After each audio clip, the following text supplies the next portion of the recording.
Hello students, हम कर रहे थे World Trade Organization. Last session में हमने मल्टीलेटरल ट्रेड एग्रीमेंट किया एंड आज हम करेंगे ट्रिप्स, जिसको कहते हैं agreement on trade related aspects of intellectual property rights, जिसको शॉर्ट में ट्रिप्स कहते हैं। तो ये बहुत ही इंपॉर्टेंट क्वेश्चन है। ट्रिप्स है ये गैट में इंक्लूड नहीं था। गैट के बाद हमने जो वर्ल्ड ट्रेड ऑर्गेनाइजेशन को बनाया तो इसमें ट्रिप्स को इंक्लूड कर लिया गया, इंटेलेक्चुअल प्रॉपर्टी राइट्स को। सबसे पहले इंटेलेक्चुअल प्रॉपर्टी राइट्स होते क्या है, meaning of intellectual property rights. जो इंटेलेक्चुअल प्रॉपर्टी राइट्स हैं जिसको हम शॉर्ट में आईपीआर कहते हैं, ये राइट्स क्या हैं? This rights are the given to persons over the creation of their minds. इसका मीनिंग क्या है? इसका मीन होता है अगर कोई इंडिविजुअल है वो अपने माइंड से कुछ क्रिएट करता है, उसकी क्रिएटिविटी है जो सबसे यूनिक है। इस यूनिकनेस की वजह से उसको उस पर राइट मिल जाता है कि उस पर होने वाला प्रॉफिट उस पर्सन का होगा। तो इंटेलेक्चुअल प्रॉपर्टी राइट्स में क्या होता है कि हर एक इंडिविजुअल को जो सिर्फ एंड सिर्फ उसके माइंड के द्वारा क्रिएट किया गया है उस पर उसका ही राइट है। तो जो आईपीआर होते हैं usually give the creator an exclusive right over the use of his creation for a certain period of time। ऐसा नहीं है कि अगर एक बार किसी को इंटेलेक्चुअल प्रॉपर्टी राइट मिल गया तो उसके बाद वो कभी खत्म नहीं होगा। उस पर एक पर्सन का एक्सक्लूसिव राइट है, लेकिन वो एक्सक्लूसिव राइट कुछ डेफिनेट सर्टेन पीरियड के लिए होता है। आफ्टर सर्टेन पीरियड ये खत्म हो जाता है। ये कितने पीरियड के लिए होता है? डिफरेंट क्रिएटिविटीज पर डिफरेंट पीरियड्स हैं। तो हम ये करेंगे जैसे कॉपीराइट्स पर, इंडस्ट्रियल डिजाइन पर, पेटेंट्स पर कितने टाइम का राइट्स मिलता है।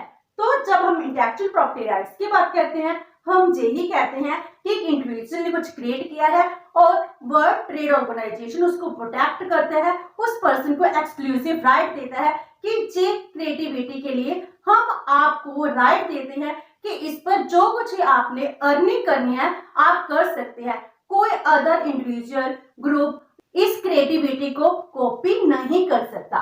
एंड जो ट्रिप्स है, TRIPS play a central role in facilitating trade in knowledge and creativity. इससे नॉलेज है, क्रिएटिविटी है, वो इंक्रीज होती है, रिसर्च डेवलपमेंट होती है। हम यही चाहते हैं कि दुनिया में वर्ल्ड ट्रेड ऑर्गेनाइजेशन की वजह से क्रिएटिविटी, इनोवेशंस डेवलप हो और इसके लिए ट्रिप्स है इनको ज्यादा इनकरेज करता है। एंड जो ट्रिप्स है it resolve trade disputes over IPR. जो आईपीआर हैं, आईपीआर से रिलेटेड जो ट्रेड डिस्प्यूट्स हैं, इन डिस्प्यूट्स को सॉल्व कौन करता है? उनको डब्ल्यूटीओ करता है। तो ये था meaning of intellectual property rights and trips. Now जो इंटेलेक्चुअल प्रॉपर्टी राइट्स हैं इनकी डिवीजन कैसी हुई है? Division of intellectual property rights, इसको हम टू पार्ट्स में डिवाइड करते हैं, copyrights and related rights and number 2 industrial property. तो ये 7 राइट्स हैं लेकिन ये 2 कैटेगरीज के अंडर आते हैं। पहले करते हैं copyrights and related rights. Copyrights क्या होते हैं? कॉपीराइट्स क्या है?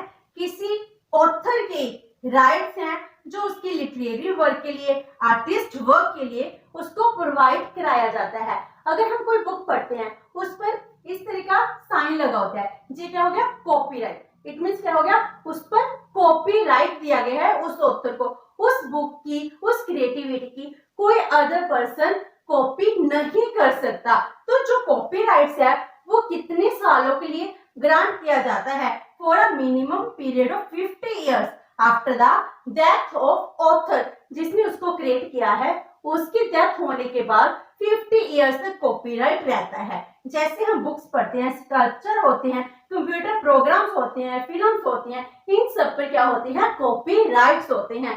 तो कॉपीराइट 50 इयर्स के लिए ग्रांट्स किए जाते हैं। उसके बाद related rights, copyrights and related rights. Related rights को कभी कभी हम नेबरिंग राइट्स भी कहते हैं। ये राइट्स क्या हैं? किसी पर्सन को उसके परफॉर्मेंस की वजह से मिलते हैं, जैसे एक्टर्स हो गए, सिंगर्स हो गए, म्यूजिशियंस हो गए, इनको ये राइट्स मिले हैं बिकॉज ऑफ देयर परफॉर्मेंस। तो इनको रिलेटेड राइट्स कहते हैं। जैसे copyrights like this related rights.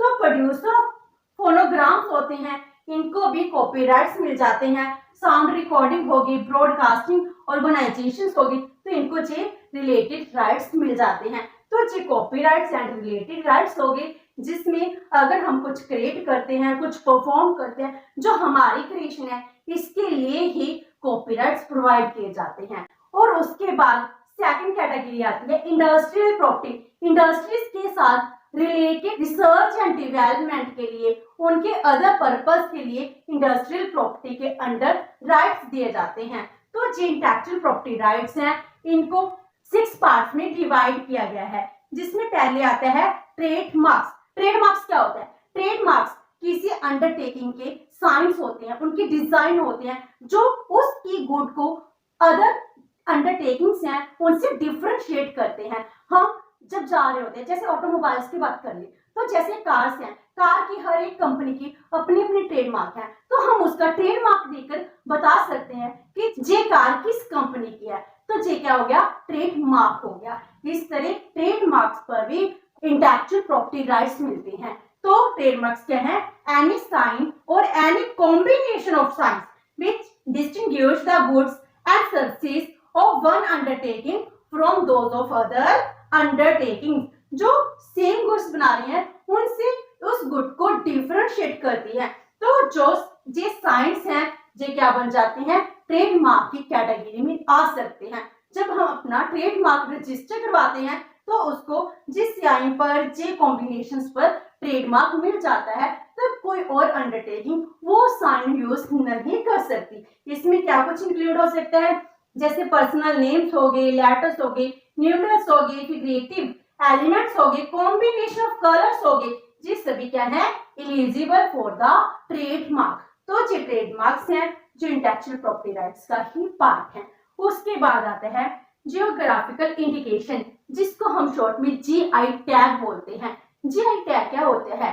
किसी टेरिटरी की, किसी ज्योग्राफी की स्पेशलिटी को रिप्रेजेंट करता है कि इस कंट्री में क्या स्पेशल है, जो इसको डिफरेंट गुड से डिफरेंशिएट करता है। जब कभी भी हम घूमने जाते हैं, तो टूरिस्ट क्या करते हैं? जिस प्लेस पर गए हैं, अगर उस प्लेस में कुछ भी स्पेशल हो, उसको जीआई टैग मिला हो, तो हम उसको जरूर परचेज कर आते हैं। तो हम यही देखते हैं कि इस टेरिटरी का क्या स्पेशल है। जब एक्सपोर्ट होता है, तो उसी लोकेशन की सबसे स्पेशल इंपॉर्टेंस होती है। तो जीआई टैग अदर गुड्स होते हैं जो मैन्युफैक्चर है, उससे डिफरेंशिएट कर देते हैं। तो ये जियोग्राफिकल इंडिकेशन क्या है?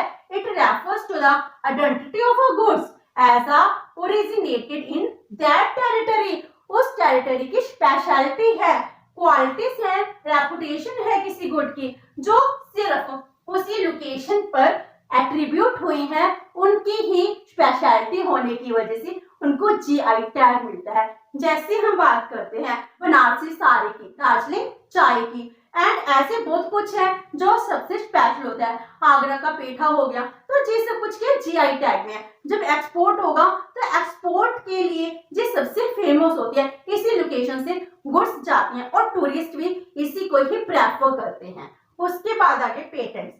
पेटेंट्स क्या होते हैं? इंडस्ट्री राइट पर जब हम इसकी बात करते हैं, तो अगर हम कुछ इन्वेंट करते हैं, रिसर्च एंड डेवलपमेंट करते हैं, तो हम एक इंडस्ट्री को पेटेंट मिल जाता है। तो पेटेंट्स है for any invention in any field of technology. किसी भी टेक्नोलॉजी में आप कुछ इन्वेंट कर रहे हो, आपने रिसर्च किया है, तो आपको पेटेंट मिलता है। कितने सालों के लिए? 20 ईयर के लिए आपको पेटेंट मिल जाएगा। तो जब आपको पेटेंट मिल गया, तो इसका मीनिंग है वो डिजाइन कोई और कंपनी है वो इसको कॉपी नहीं कर सकती। जो पेटेंट है 2 टाइप का होता है, product patent and process patent. जो प्रोसेस पेटेंट है वो क्या है? जैसे हमने 3-4 इंग्रेडिएंट्स लिए हैं, उसकी प्रोसेसिंग की है, उस प्रोसेसिंग को कोई और नहीं कर सकता, तो वो हो गया प्रोसेस पेटेंट। पहले जीबी चलता था, लेकिन 2005 के बाद ओनली प्रोडक्ट पेटेंट बन चुका है कि जैसा प्रोडक्ट आपने बनाया है, सेम टू सेम उस प्रोडक्ट को कोई और अंडरटेकिंग है वो कॉपी नहीं कर पाएगी। तो ये क्या हो गया? Product patent. आज के टाइम में प्रोडक्ट पेटेंट ही मिलते हैं फॉर 20 ईयर्स। उसके बाद आते हैं इंडस्ट्रियल डिजाइन।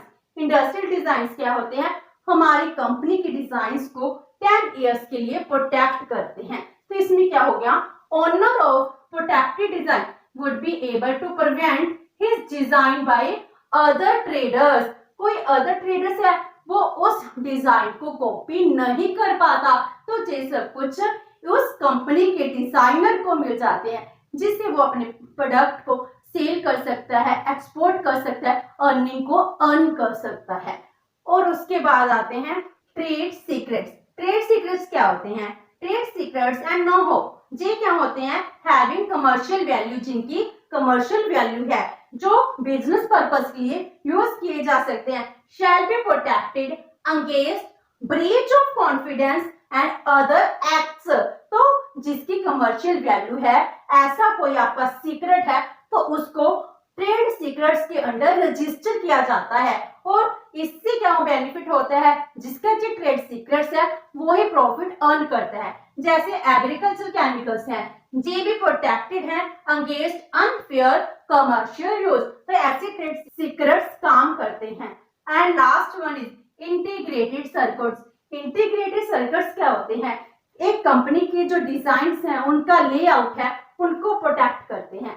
तो protection of the layout design of integrated circuit for a period of 10 years. अगर मैंने कोई लेआउट को डिजाइन किया है तो इसके लिए मुझको प्रोटेक्शन मिलती है। तो ये सब कुछ किसके अंडर इंक्लूड होता है, इंटेलेक्चुअल प्रॉपर्टी राइट्स के अंडर इंक्लूड होते हैं। और इन इंटेलेक्चुअल प्रॉपर्टी राइट्स को वर्ल्ड ट्रेड ऑर्गेनाइजेशन का पार्ट बना लिया गया है। और उसके बाद जो भी कंपनी, जो भी इंडिविजुअल इनको डेवलप करता है, रिसर्च करता है, उनको ये मिल जाते हैं। तो इसके साथ रिसर्च डेवलपमेंट है, इनोवेशन है, ये ज्यादा डेवलप होती हैं, जिसका बेनिफिट सभी को मिलता है। तो आज हमने ट्रिप्स किया, नेक्स्ट सेशन में हम वर्ल्ड ट्रेड ऑर्गेनाइजेशन की जो अदर एग्रीमेंट्स हैं हम वो करेंगे। होप सो कि आपको ये सेशन अच्छा लगा होगा। अगर आपकी कोई क्वेरी है तो post it in the comment box and video अच्छी लगी तो please like and share with your friends. Thank you so much and have a nice day.